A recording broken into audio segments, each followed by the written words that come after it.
This is Kavita from Sitare. I'm at the Home of Hope annual gala fundraiser in Fremont, California. We're waiting for distinguished actress Shabana Azmi to arrive and lend her support for the Home of Hope and Mizwan Village project.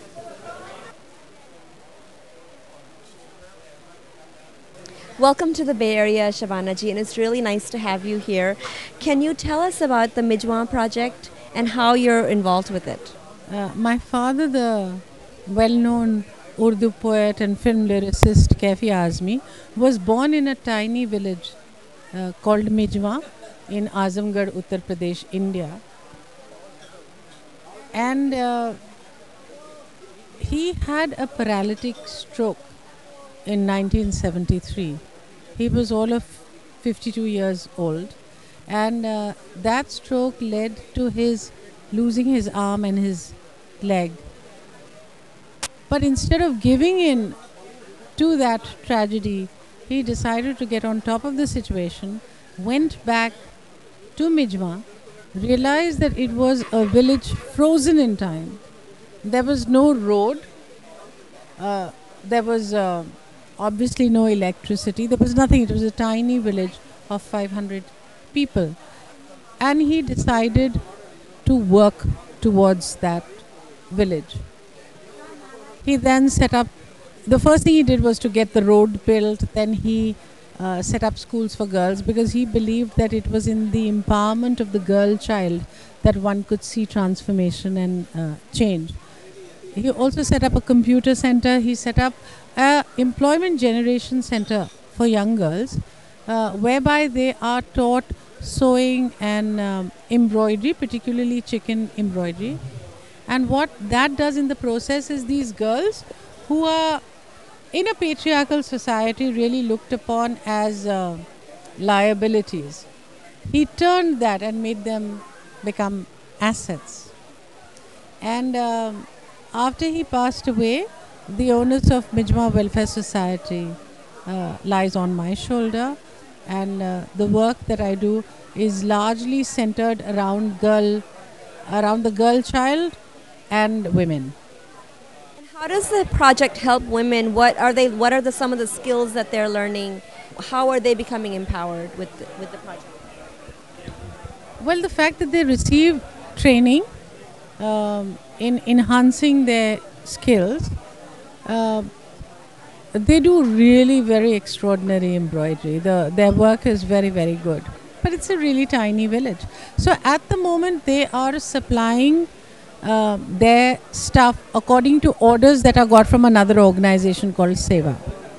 And this is where Home of Hope, which is a Bay Area organization led by Dr. Nilima Sabarwal, who in 1997 came back from India feeling that she must do something for the benefit and set up this. So I met with her, and they have been very generous in funding this particular program of ours, where in the next 5 years we hope to see a transformation where these women themselves will be creating the product and selling it themselves and becoming partners in progress rather than just being suppliers for a contract thing. And obviously that leads to a great sense of self-esteem, to a sense of enhancement. Their families start viewing them completely differently. That leads to a whole kind of self-confidence, which brings about change not only in the girl herself personally, but in the family that she's going to raise later. How can somebody, an entrepreneur here that wants to maybe order napkins or other things, order tablecloths or anything that the women are making, how can they get a hold of the project or somebody that they can help them out? I'm very glad you've asked that question because in fact that's the kind of help that I am looking for, because here are these very talented people and what they need is a market. They need somebody to be able to give them that order. Home of Hope, which is based in the Bay Area, Dr. Nilima Sabarwal and Nalini Bhatt. Nalini Bhatt is the coordinator for the Mijwa project, and getting in touch with Nalini Bhatt would be the surest way of making sure that people can see the kind of work that the girls are doing, and what are the possibilities, because both Nilima and Nalini Bhatt visit Mijma once a year, and they know exactly what kind of progress it is. What is the manpower like of the Home of Hope Mijwa project? Well, it's baby steps. It's really baby steps at the moment, because there are barely about 200 girls that are walking. But you see, what will happen is, if they get large orders, then what they can do is that they can also get girls from close by villages, because that's how it works. You know, you source out people close by, you give them training, and if they know that there is a ready market, then they will be able to deliver. And but they have a very fine hand for embroidery, particularly for chicken embroidery, which is the kind of thing over here in summer for napkins, for linen, for tablecloth, for all of that. It's possible. Is there anything important that I haven't asked you that you think is important that needs to get out? Any information about the project? Well, firstly, I would like to take this on a larger scale and say that India is a country that lives in several centuries uh, and lives in contradictions. So, on the one hand, we have empowered women. We had a woman prime minister. Today, you have many women in big positions. You look at politicians, all of that. But on the other hand, it's also true that because we are basically a patriarchal society, there is discrimination against girls. That mindset needs to change. The very sad fact is that female feticide is being practiced today in the 21st century. Where does all this come from? It comes from looking at girls as burdens, because it comes from a structure where, because it was largely a feudal society, you didn't want to part with your property to the girl, because she would bring in an outsider into this property.